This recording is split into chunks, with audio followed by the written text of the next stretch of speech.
Bonjour à toutes et à tous, c'est un plaisir que de vous retrouver pour partager la vision de l'actualité avec la presse étrangère. L'équipe de cette semaine est composée par monsieur Alberto Toscano. Bonjour Alberto. Bonjour. Mustapha Tossa est également avec nous. Bonjour Mustapha. Bonjour Christophe. Sourire de Solveig Graham-Jensen. Bonjour Solveig. Bonjour Christophe. Autre sourire et parité complète dans cette émission, Anna Navarro-Pedro. Bonjour. Alors vous le savez, il y a le feu dans la maison politique. Ça se voit cette semaine, l'ensemble des partis se sont mobilisés pour contrer le Front National, surtout essayer d'endiguer un raz-de-marée annoncé dans 3 semaines avec les élections départementales. Ça sent le sapin. Les derniers sondages ne sont pas là pour rassurer les ténors politiques. Le FN obtiendrait 33% des intentions de vote au premier tour, devant l'UMP et l'UDI 27%, seulement 19% pour le PS. Opération de la dernière chance. Tout est bon pour contrer un ennemi commun. Écoutez. Le Front National est en passe de devenir le premier parti de France. J'ai vu même au Salon de l'Agriculture qu'on parlait du Front National. Le Front National fait le jeu du Parti Socialiste. Oui, le Front National pourrait faire un score important. C'est clairement notre adversaire, comme le PS est notre adversaire. L'extrémisme ne mène nulle part. L'extrémisme, c'est agiter des chiffons rouges et finalement, peu d'action. Comme vous, je refuse que la France aille se fracasser contre le mur de l'extrême droite. Il y a un parti totalement démago et à qui l'opinion publique pardonne en partie ces délires. Le Front National est là, c'est dangereux pour la démocratie. Tu veux construire un régime d'apartheid. Je sais ce que c'est qu'un ouvrier qui vote FN. C'est pas quelqu'un qui est forcément d'extrême droite, c'est quelqu'un qui est déçu de la politique et qui attend qu'on offre des réponses à ses exigences. C'est le plus grand malheur qui pourrait arriver à la France. Anna, la France a peur. Oui, sa classe politique, en tout cas, elle a peur. C'est vrai ce que disait Moscovici sur certains électeurs du Front National, mais je ne pense pas que M. Moscovici connaisse beaucoup d'ouvriers. Et c'est tout le problème. Le Front National occupe le terrain. Il est sur le terrain, il offre des relais, alors que les partis traditionnels n'y sont plus du tout, notamment le Parti socialiste de M. Moscovici. Donc c'est l'un des problèmes. Il se joue à faire peur. Et je pense qu'il crée une dynamique qui va... C'est la prophétie auto-réalisée. Ils vont créer un climat favorable au Front National avec toute cette hystérie de panique. Alors c'est intéressant, justement, l'hystérie de panique, Mustapha, parce que c'est un florilège qu'on vous a présenté de ce que l'on a pu entendre, de ce que vous avez pu entendre. Mais les mots veulent dire quelque chose. Se fracasser contre le Front National, c'est vraiment quelque chose où on a l'impression que les politiques ne peuvent plus rien faire. Oui, en ayant suivi un petit peu la plupart de ces interviews, j'ai l'impression qu'il y a une espèce d'effort de dénonciation orchestré, mais en même temps mélangé d'une résignation. Bien sûr, le Front National est là, aux portes du pouvoir, notamment des élections départementales qui vont ou qui risquent d'en faire le premier parti de France, comme l'a dit Valls. Mais les méthodes proposées pour lutter contre le Front National sont diverses. D'un côté, la gauche accuse la droite de favoriser le Front National, la droite accuse la gauche de jouer, de faire le jeu du Front National, et on a l'impression que le diagnostic est fait davantage pour persuader que ce n'est pas, s'auto-disculper que ce n'est pas de sa faute que le Front National est en train de s'imposer comme une force principale. Alors, la question, moi, ce qui m'a intéressé le plus, c'est quelles sont les solutions proposées pour lutter contre le Front National. Et dans cet effort de dénonciation, j'en ai vu aucune. Juste, il suffit de dénoncer. Attention, le Front National arrive. Attention, le Front National arrive. Que fait Valls pour lutter contre le Front National? Que fait Alain Juppé pour lutter contre le Front National? Et il y a une absence de propositions concrètes pour ça. Et le Front National, bien sûr, profite de cette dénonciation collective pour pousser les pions et pour s'imposer et s'incruster dans le paysage politique français comme une force incontournable. Et simplement, une seule chose, en termes de communication, ce sont les autres qui font la com du Front National.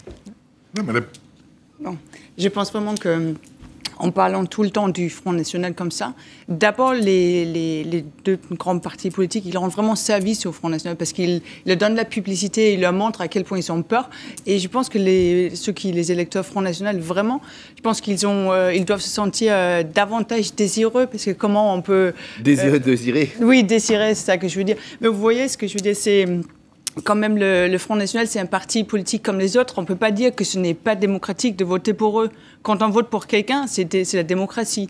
Du coup, je pense que la meilleure solution, ce serait de débattre avec le Front National et prendre son parti politique un point par point. Comme ça, on va démontrer finalement ce qu'ils peuvent et peuvent surtout pas. Alors ça, c'est très intéressant, Alberto, parce que je ne sais pas comment ça se passe dans d'autres pays, mais il n'y a pas de débat. Chacun y va de sa petite phrase, de sa peur, de ses angoisses. Marine Le Pen, elle récolte les fruits justement de ses angoisses, mais il n'y a pas d'opposition, il n'y a pas de débat, il n'y a pas de débat sur le fond. Et vous avez absolument raison. Le vrai bénéficiaire de l'ostracisme est le Front National. Parce que le discours manichéen, le bien contre le mal, va au-delà du besoin du débat. Le populisme, dans l'Europe entière, est le bénéficiaire. Le populisme qui a plusieurs visages. Mais il est toujours le bénéficiaire des discours, des discours manichéens. On a besoin de discussions réelles. La façon de battre le Front National est de faire de la bonne politique et de bien gérer le pays. C'est comme ça qu'on bat tous les populismes.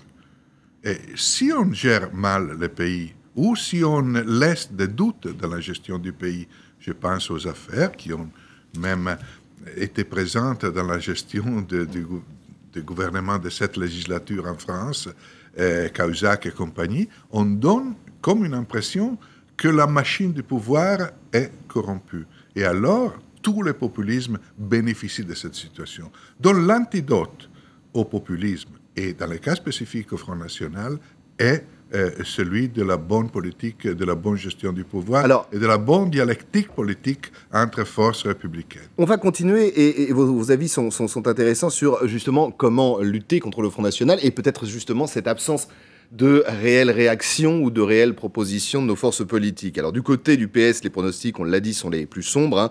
61 départements aujourd'hui tenus par la gauche, il en resterait peut-être 15 seulement après le deuxième tour de ces élections. Comment faire pour éviter une défaite qui s'annonce quasi historique? Et alors, il y a des phrases comme ça, une très importante cette semaine, lancée par le président de la République. Pourquoi ne pas arracher les électeurs des griffes du Front National? C'est ce qu'a déclaré le président cette semaine, affichant justement et désignant le FN qui était tout sauf un parti de la République. Alors, de quoi provoquer une certaine hilarité? Chez qui? Chez Marine Le Pen. Ah oui, et le Front National les dérange. Alors l'UMPS a ressuscité le programme commun. Aujourd'hui, ce programme commun est simple, il comporte 3 points.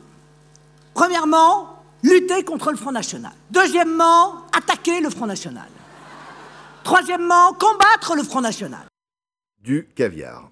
Mais moi, je crois que le mot « arracher » les électeurs du Front National, aux griffes du Front National, moi, je trouve que c'est un mot en termes de communication politique. Comme un tic qu'on enlèverait ou qu'on arracherait d'un extrêmement animal. malheureux de la part d'un président de la République. Séduire, convaincre, persuader aurait pu être un mot plus adéquat. Mais arracher, ça sert le Front National. Ça veut dire qu'il y a un constat officiel que le Front National tient ses électeurs et les tient avec des griffes. Enfin, les tient fortement. Alors, bien sûr, alors la question, comment lutter contre le Front National? Et d'abord, je ne vais pas faire mon Mélenchon sur ce plateau, mais il faut d'abord que le gouvernement de gauche fasse une politique de gauche. Ce qui se passe depuis l'arrivée de Valls et de Hollande, c'est que le gouvernement, en théorie de gauche, mène une politique de droite.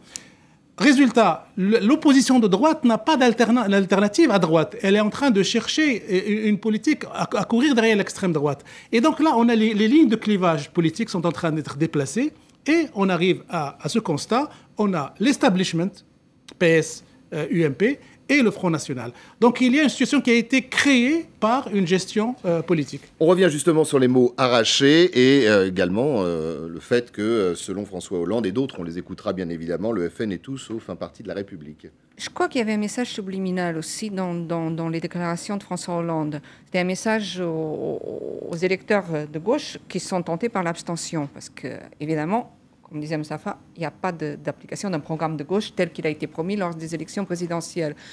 Et donc, c'était ça l'idée, c'était aller voter, soyez présents le jour du vote, et là, on va noyer le vote, on va diluer le vote pour le Front National. Oui, mais les mots ont un ça va sens en marcher. France. Voilà, je ne pense pas que ça va marcher du tout. Et puis, arracher aux griffes, ça faisait un petit peu écho aussi à Nicolas Sarkozy qui allait chercher les électeurs avec les dents. La croissance avec les dents. Voilà. Donc, la croissance avec les dents. Donc, voilà, il y a quelque chose là de carnivore presque. Mais c'est des vieux mots, des vieilles formules, des vieux discours. Et puis c'est infantilisant pour ces électeurs qui sont perdus, certes, parce qu'ils savent très bien que les solutions, pour beaucoup d'entre eux, que les solutions proposées par un parti comme le Front National ou n'importe quel parti populiste en Europe ne vont pas marcher, parce qu'il n'y a pas de solution. Mais là aussi, Alberto, est-ce qu'ils sont vraiment perdus ou pas? Ça, c'était bon avant, ils sont perdus.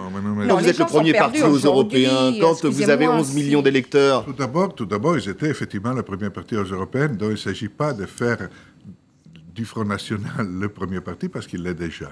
Le problème existe. Pas nécessairement, parce qu'il était le premier parti parmi ceux qui ont voté. C'est très peu ceux qui sont passés pour voter. En général, ce qui compte, c'est ceux qui votent quand même. En général, le premier parti est toujours celui parmi ceux qui votent. Oui, mais quand même, il faut relativiser dans certains cas. Et le taux de participation aux européennes, la fois précédente, était aussi faible, et personne ne s'est étonné si l'un ou l'autre des partis républicains était le premier parti. Donc, le premier parti, c'est toujours parmi ceux qui votent. Et le fait de l'abstention est un révélateur du même sens de désarroi de la société qui pousse certains à voter Front National. Donc, il n'y a aucune façon de se soulager en disant que l'abstention a été remarquable. Le Front National européen a été le premier parti. Le problème est très sérieux. Mais on ne sort pas de ce problème en relançant le vieux schéma de la politique, droite, gauche, plus à droite, plus à gauche, comme si c'était une géométrie, il se déplace à gauche et se déplace à droite. Je ne suis pas d'accord sur ça avec Mustapha. Ce dont a besoin la France aujourd'hui, et nos pays, l'Europe, le Portugal et les autres, l'Espagne et tous les autres, ont besoin d'une politique capable de changer les choses dans le côté concret des choses, d'une politique pragmatique, d'une politique de réforme, de vraies réformes. C'est ça le chemin du changement.